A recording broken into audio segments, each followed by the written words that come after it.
Thanks everyone for joining us this afternoon for this session on finding that money that is the hardest to find because it's mad money, it's real people's money, private funding. And today we're joined by some really amazing filmmakers who've each found some mad money and they each come from really different contexts. And so please join me in welcoming them to this session.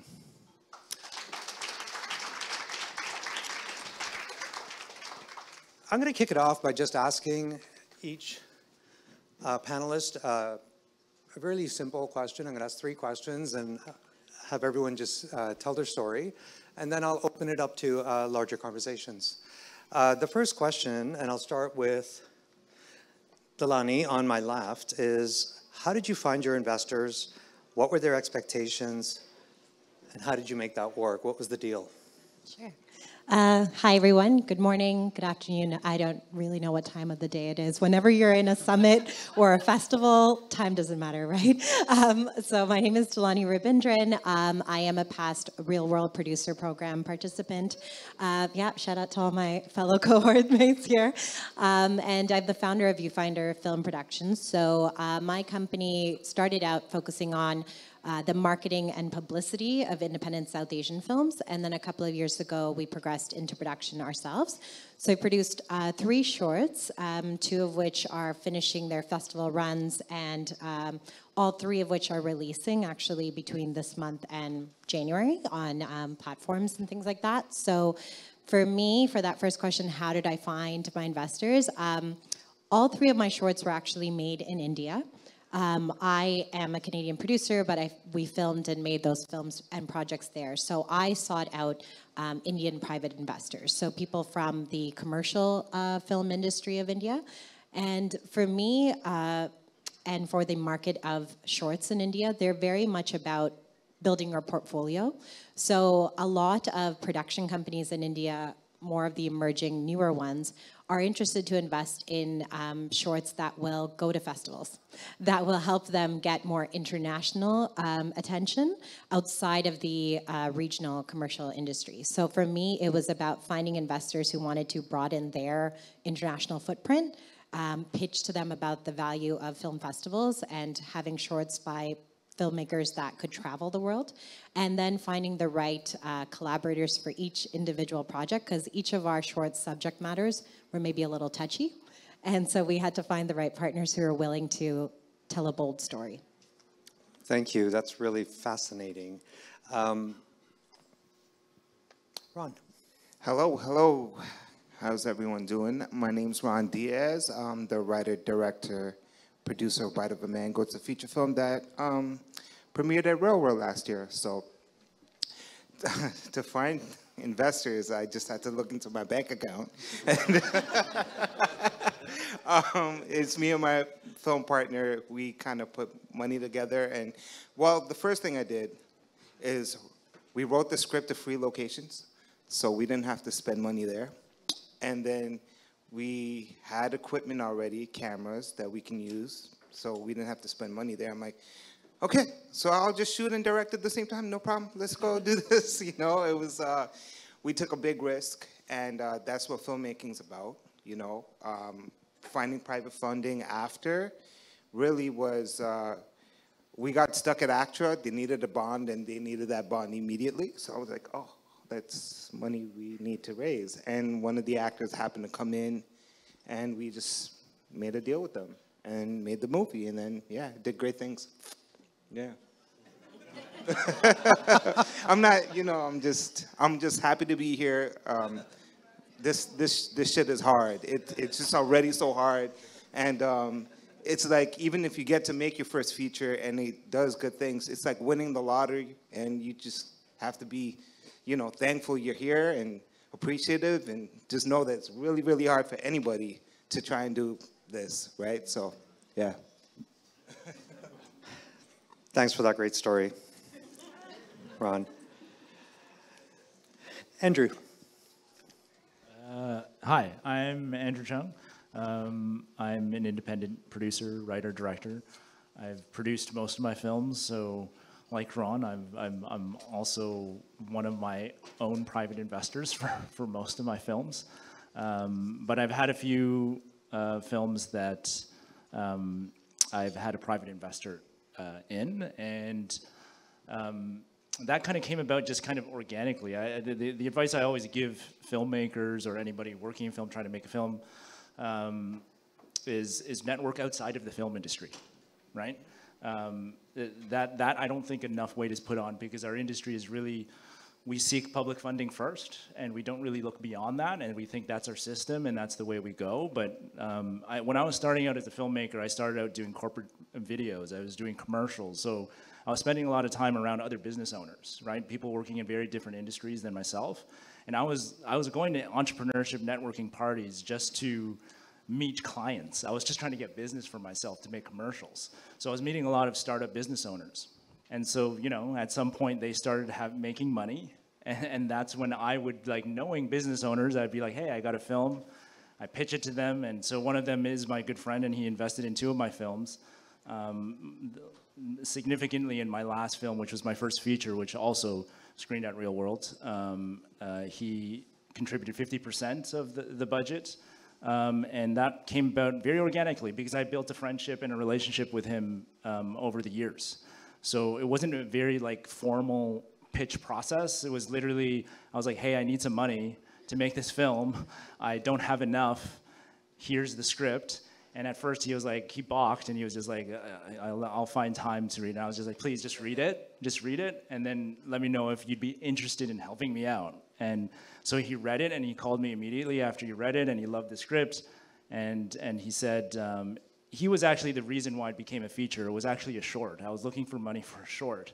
And then he said, if you make this a feature, I'll invest in your film, right? Because he knew that a feature would be a lot more valuable to the both of us.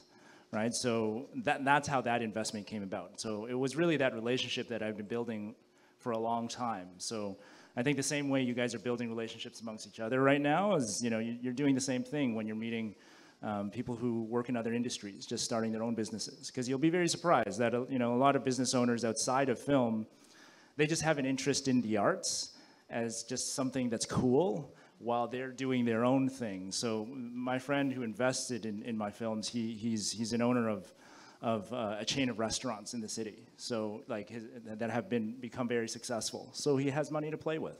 So, like, the money that you know that he invested in the film is really nothing. It's like a tax write-off for him. So, like, what we deal with in this industry is pennies in comparison. So Thanks so much. John, do you want to just? Hi everyone, my name is John. Yep. My name is John. I have 2 jobs. My full-time job is I work at Blue M Media on the production side. On the side, I do creative producing for a lot of independent and BIPOC created films. I guess my journey is into finding private investment and sponsorship. It was kind of like putting by force in a way, because I don't know how many, like, recent immigrant out there in a room. Because of my status as a recent immigrant, I'm automatically disqualified from getting any governmental funding. But I was fortunate enough that I had the experience in China where I was shadowing and learning from a lot of really good producers. They teach me about packaging, like about attaching stars, attaching, like, strategy to your project in order to appeal to the different sponsor, a different, like, investor, so to attract more people to bring in more private investments. So I think I was really fortunate about that experience. I was able to bring that here. And I keep telling people, the secret to find private funding, I would say, I keep telling this to everyone, is to be a beggar, like a professional strategic beggar, that you just go around different places and beg people to give you money. That's honestly it.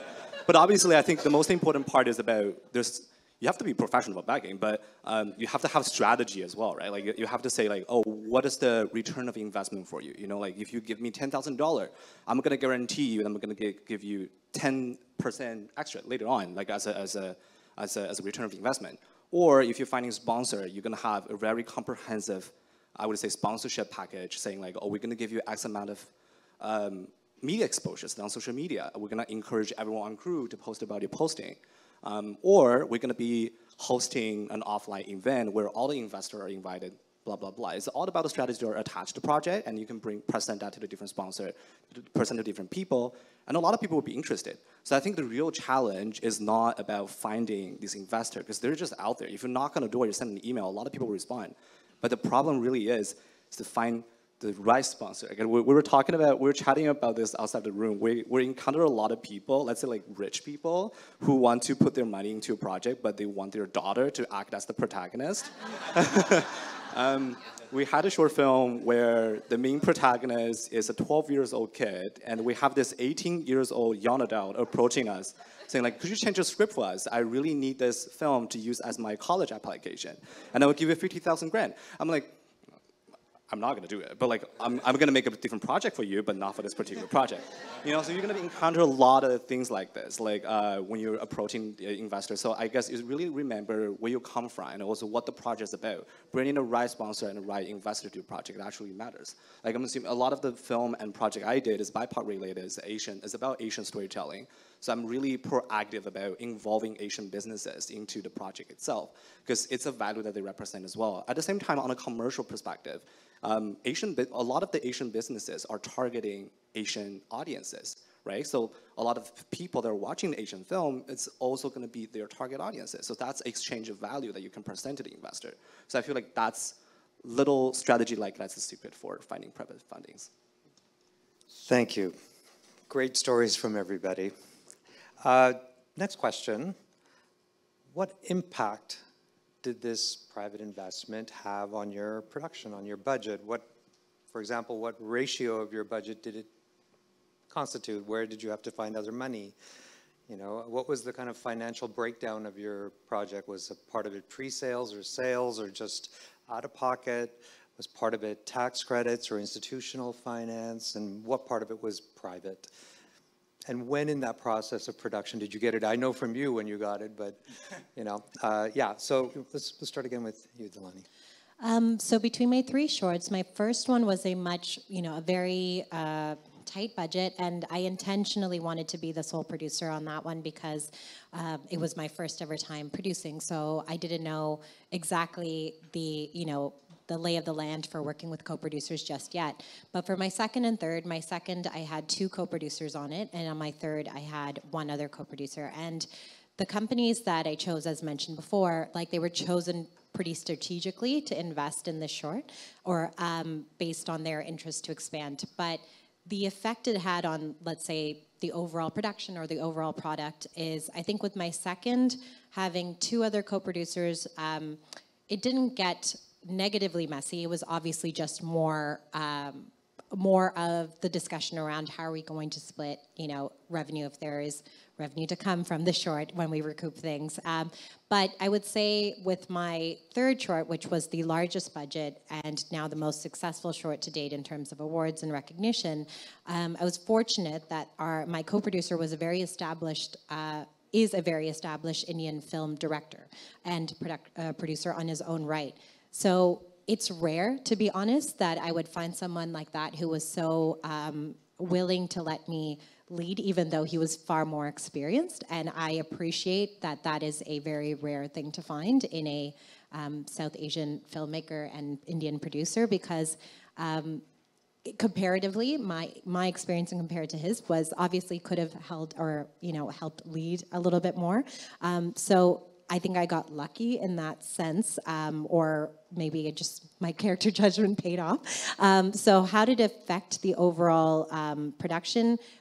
Compared to my first, where I was the only producer, I didn't find it too difficult because I think I strategically chose those partners who had the same vision or had the same goal in mind for the short and for the director, who we were basically the ones guiding and backing in this situation.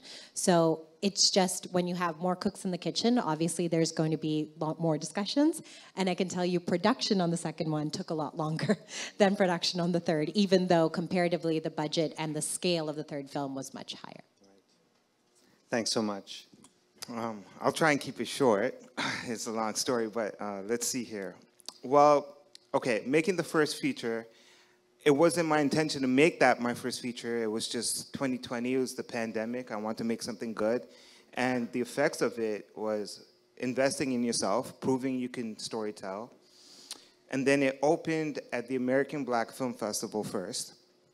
And it was nominated for 4 awards. And then it opened at Reelworld. But during that time, so many people saw it in the States. And there was a bid between BET and AMC. They both wanted the movie, and it eventually went to AMC. And so that small little budget that made Bite of a Mango, you know, it grossed 6 figures. And that was the first, like, for me, I'm just like, when I looked at the contract, I'm like, this is a mistake. You're gonna pay us this? Because I could do this all day. What are you talking about? What do you mean? I've never made money like this before. But and then once you find out through an account you can't take it out, I'm like, the system, man. But it eventually, what it does for you, I'm going back to AMC. I'm making another feature, my second one, in a couple of weeks, actually. And they're the investors. They trust you. You've made a product. You've made it for low budget. They give you more money. And so I'm doing this movie called Morningside in a couple of weeks. Yeah. Congratulations.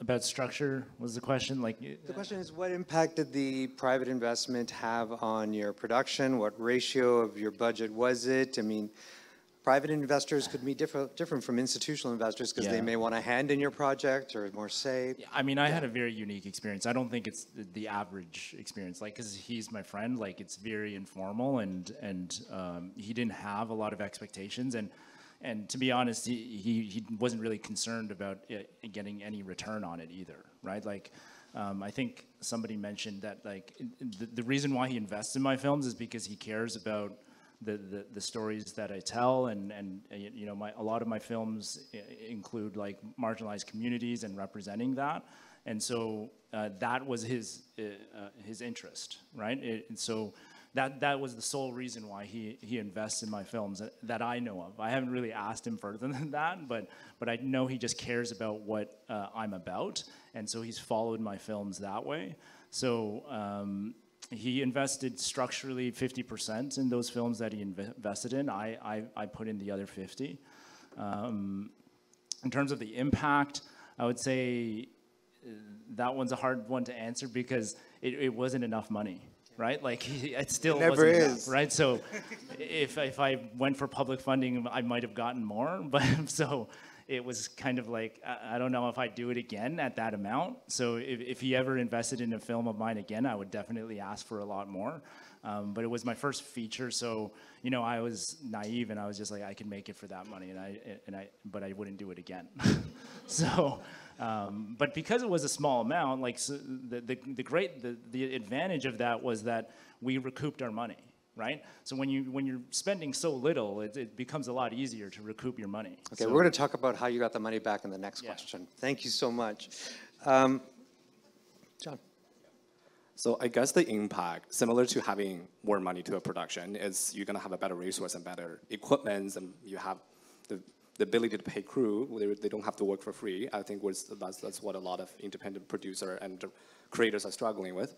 So I think that's the bonus. But do a reality check is because there's more parties involved. There's people's real money. Like there's a lot of promises to fulfill. So I think for the producers especially, it's going to be an actual stress adding to the producers in a way, because they have to think about, how do I return this project to them? Like, for the people that got actually equity from the people, like, they have to think about, how am I supposed to make a sell?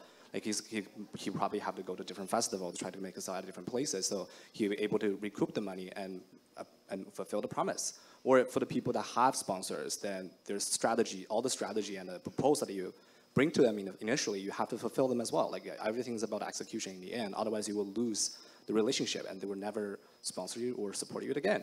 And it's also like business talk to each other, right? Like DoorDash constantly talk to Uber. Like if they have a blacklist of people they don't want to work with. So you want to be careful when you're tackling this relationship, because if you make one party like extremely unhappy, it might gonna affect your future relationships and future collaboration with the different parties. Yeah. Thank you. Final question. how did you go about making money back for your investors? How did you recoup their investment? If it wasn't money, how did you do that? And also, one more question about the production. Did having a private investor increase your administrative burden while making the film? Like, did you have to do more reporting of how you were spending the money and stuff like that? And then how did you go about recouping that investment? I guess I'll start with the second part of your question about the administrative burden. In my case, no, I think it's less because I'm now working on my 4th film and we've applied for government funding and there's way more paperwork, I would say. But again, it depends on who your private investor is and what kind of expectations they have of you in the partnership, I would say. You know, to John's point about maybe with your friend or somebody that you know personally, could be less, but in terms of how did we recoup or what did we promise maybe to private investors, again, this was really a part of choosing the co-producers that I did, is I was always clear that as a team, we should be more focused on the qualitative rewards of this investment and the short may over, say, the quantitative, because we know that the market for selling shorts is really difficult. I would say it's even more complicated when it comes to South Asia. So for us, there was an expectation like, if we make money on the short, great. But you know what? We all put in this investment as a means to better our portfolios, help support an emerging filmmaker that we really believed in, and overall, you know, dip our foot in the waters and start to gain more experience in the market. So we are on the verge of releasing 2 out of my 3 shorts this month, and the 3rd one is going to a paid platform in India very soon after. So we'll see how the revenue goes from all their releases, but the agreement was the percentage you put in would be the percentage you come out of the revenue. So we kept it as simple as possible, which I think was more than enough for these 3 pretty conservatively, you know, budgeted shorts. Great. I think for investments, especially going into, this is ironic, the first morning I'm going in and out of panels because I have phone calls with investors raising money for the movie I'm doing in a couple of weeks. So you're always going to be raising money. I waited so late intentionally because it's more about ownership. I'm more of like the creative producer too. I have to put that hat on and be like, listen, I don't want to go to any investor because trust me, I've been through it. You know, and they can get you at the last minute and say, I want 20%. And it's just like, that's not what we agreed on, sir or ma'am. You know, like how are you going to come at me the day before production and change it all up? But that can happen. So that little mistake costed me profit that could have been in my pocket, right? So going into this, I'm like, okay, if I need any money at the end, I'm going to go to people who have money and say, look, give me $10,000, right? If I have to make maybe, let's put a number out, 50,000's left. That's the gap. Give me 10,000, I'll give you a point on the back end, you get an EP credit. It's a low risk. 10,000, you can make that no problem because the movie I'm doing has theatrical, it has elevation pictures, it has components where you could show, look, I've made a movie before and I've made money. I'm going to do it again. And I think it's more of like going to investors and not asking for what you need. It's more of a, they're not investing in the project, more so they're investing in you. And the moment you realize that, like a light switch will turn on and be like, well, then I know how to pitch myself. That's easy. I know what I'm making. I know how good I'm going to make it. This is how I'm going to do it. Simple. Put in your money, you'll get your back end, and you know, we're Gucci. That's it. You know, I think that's what investors want to see as well. Low risk, things that guarantee your money is obviously distribution. If you get it out early, do it. Whatever it may cost in the long run, it's your first few projects, so you're going to have to take a hit. Sorry. You know? Thanks for that. Andrew. Yeah, so with mine, we recouped our money through licensing deals, right? So we sold it in Canada to the CBC, and we sold it to Hollywood Suite, and thanks to Reelworld, that was a lot of what Reelworld was doing When we screened here, I met a lot of the programmers here. I sold it in the US to Fuse, and that was through another festival that we screened at in the US. So yeah, it was literally those licensing deals that recouped our money. So, but I think like my advantage was that I used to work in distribution. So I understood how to navigate those waters, right? So I knew how to sell, I knew how to license a film. So, you know, I think without that experience, I wouldn't have been able to navigate. I know what those contracts look like. I know what looks like a good deal and what looks like a bad deal. So that helped me 10 times, right? So, and I think my investor knew that, right? Like he like Ron said, like he's always been investing in me. He's not looking at like, am I going to make $1 million off of this film? He's like, he knows that I work hard, I know what I'm doing, and he trusts that I'll do my best to make it a success, right? So, and because I've always given his money back, he feels fairly safe, right? Whether he's going to make millions of dollars, he knows he's not going to, but he knows that he can trust that I'll work the film as best I can. Amazing. John? I guess distribution and sales is the end goal for most of the film, like just to get the money back. But in terms of how to do it, like me personally, that's what my mom told me when she ran her own operation. She taught me this model. It's operation, objective, and also the way that you obtain it. I don't know what it is in English, sorry. It's basically just putting down your end goal and breaking down everything into different steps and starting to fill in the gap. Like let's say if your end goal is to make a sales of 100K, and then how do you achieve that? Like you make international sale, like where you make domestic sales, and then for all the domestic distributor, like have you tackle CBC, have you tackle TVO, and then you break down to international, like how many distributors have you talked to in Europe, and how many distributors does this film has a chance that Asia, like, or how many distributors are Asia? If you look at it that way, the world is an endless chessboard for you to play with. You know, like there's endless players in the world that you can potentially get the money from, but it's about how to do it. So I will start thinking about who would be the best person to bring to potentially bring on a project to help me to achieve this goal. Then I will start talking to people, asking people to make an introduction, and maybe I will connect with some associate producer or co-producer that are in different country or different continent and helping me achieve these goals. And it's a similar step. It's a similar step for distribution, a similar step for production as well. When we are finding sponsors and private investors, I have access to a certain brands. I have existing relationship with a few businesses and parties and people, but some of my other friends, they might not necessarily have experience in film, but they also have access to other resources. So it's about like asking them like, oh, are you interested in participating in film production? If they are, they can be on, and then they can help me to secure more fundings in that way. Yeah.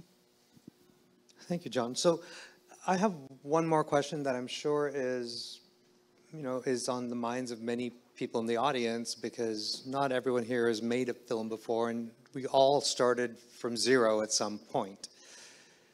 And a lot of this is what I'm hearing, and you must be too, is really it's about trust. You know, people invest in you, and this is what I'm hearing from you, and it's about developing trust. So when you first started, how did you develop trust? I know you used your friend. Used. I mean that kindly, but friends and family are the biggest ways to do it, but that's how often careers and businesses start. But can you each just say a few words about how you built trust the first time around? I think trust that was invested in me as a producer came after building a reputation within the industry as a publicist and marketing professional. So I represented, or I have represented, nearly 50 films, taken them to film festivals, helped them win national awards in India, and helped sell them to platforms like Netflix and Prime. So I established a name for myself within the South Asian film industry, such that when I did a call out saying that I'm going to produce my first short, there was already an inherent knowledge of my name, let's just say that. So I think that I had proven myself when it came to the helping of other emerging filmmakers or even established ones with taking their films internationally. You have to invest in yourself. Like, no one's going to believe in you unless you believe in yourself first. So I think they even say this on Dragon's Den, right? Which is like, if you don't have any personal stake in the business, they're not going to invest in your business. right? Because they want to see that you put your own money into your business, right? So I started by putting money into my own films because I knew nobody was going to green light my films when I had never made a film before, right? So who is going to do it outside of me? So you are your strongest advocate. You have to believe in yourself and put your own money where your mouth is, right? If you believe in your projects, you got to put your own money into it, right? So I've been doing that since the very beginning, and I've just had to do it less as I've been moving forward in my films. So I don't have to invest as much because I've proven myself that I can make films. So that's what you're really showing, that you believe in yourself more than anybody else before they do. Bravo. John.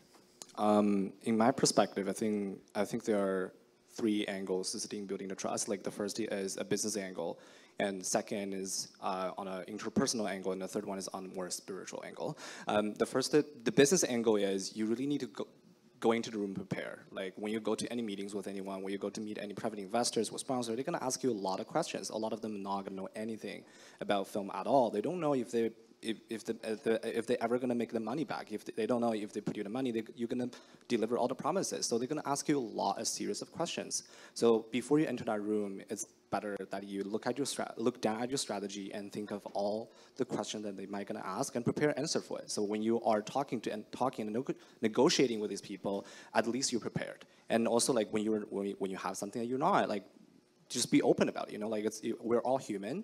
Like sometimes you just don't have the answer for them. You just be honest about it. Like I think transparency is a huge part when you are doing any sort of a business of negotiation, in my point of view.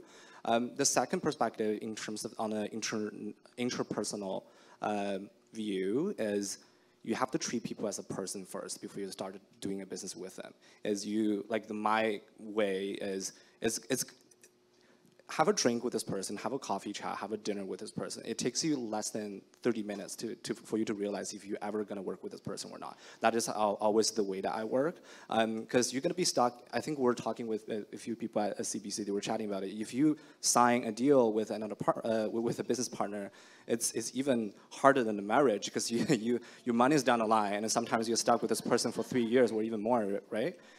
So you want to make sure the person you want to work with, it's vibing with you in a way. Like you guys share the same goal, or at least you guys can find a common ground where you guys can connect. I think that's one of the most important part about trust.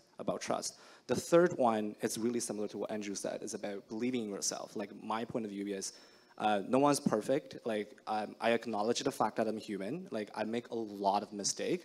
From the first film I made, it's excuse my language. it's really bad. Let's say. So I learned a lot from all the mistakes I made on making my first film. But I acknowledge the fact that I'm okay with that. You know, like you keep making mistakes every film you make, and you're gonna keep becoming better. And once you make peace with yourself, you're gonna start trusting yourself internally, and you can project that energy to other people that make other people to trust you more. Thank you. Amazing stories from some amazing filmmakers. Any questions? My question is basically, you know, because I'm thinking of a real estate guy who was like, I know people with deep pockets, like, I'd love to pitch them your movie, and how much are they gonna make? And I was like, probably nothing. Like, how can I get better at that? Like, how are you going and saying 10% guaranteed return on investment, sponsorship, media exposure? How can I benchmark this? How can I talk to these people with more confidence and present the opportunity to them? I see.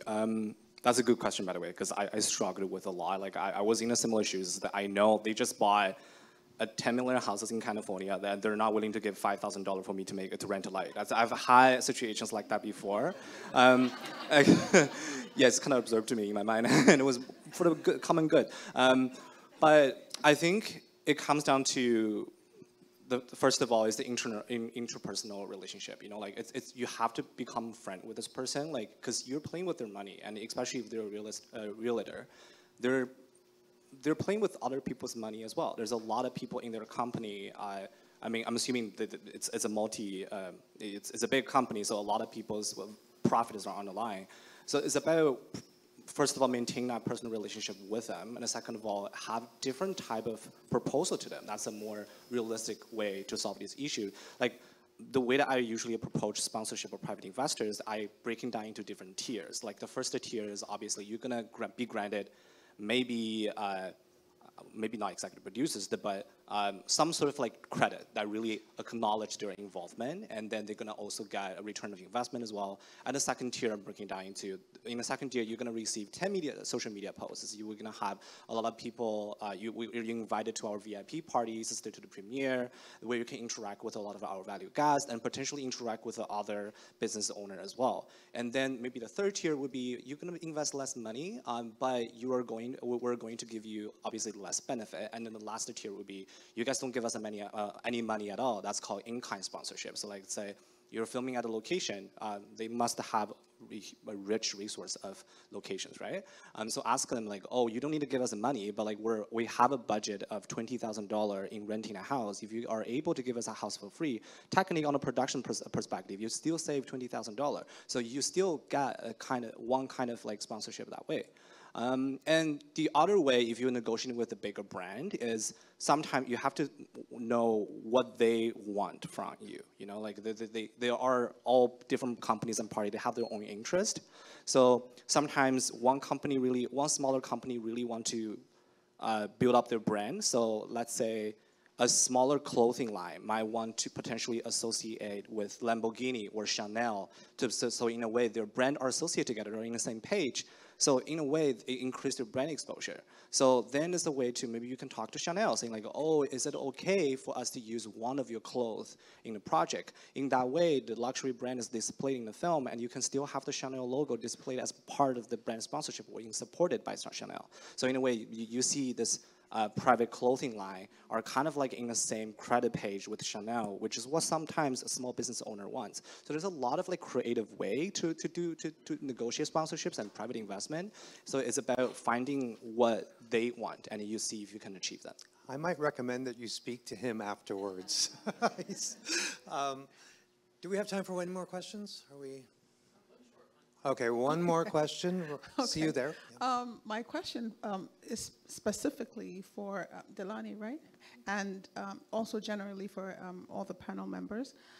In terms of finding co-producers, because if you've, like you said, when you first started, you hadn't worked with any co-producer, so you didn't know what the ground layout was.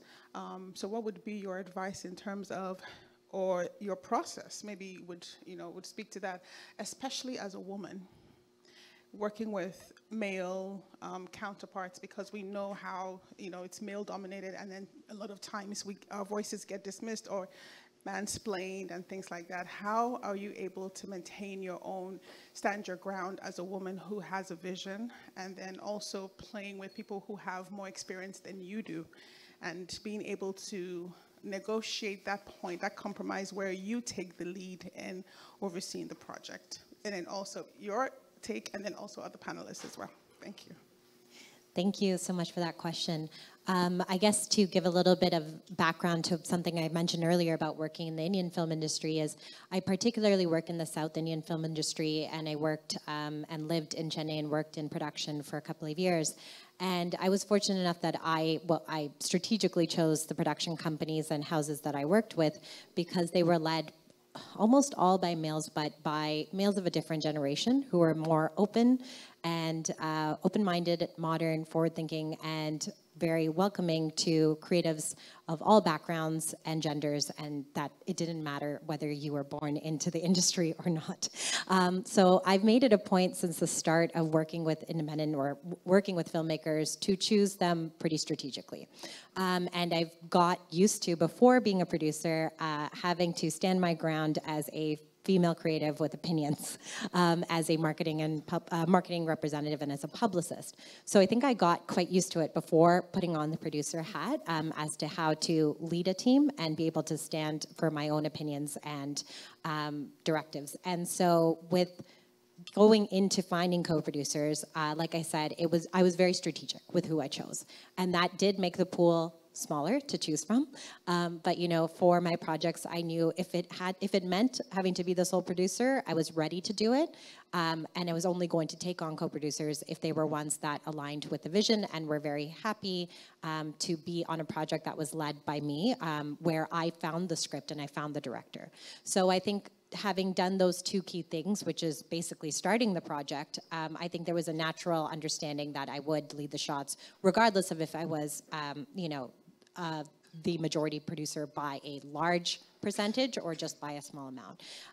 But it really does come down to, when you're choosing those partners, laying that groundwork. It's very difficult to start with one kind of understanding and shift them to a different one. So I'm happy to talk with you more about this after the panel. I know we stand between you and lunch. So, but to answer quickly, it's really about choosing the right partners from the get-go.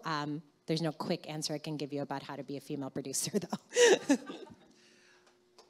Andrew, John, Ron, Dilani, you've all been so generous with your experience, your stories.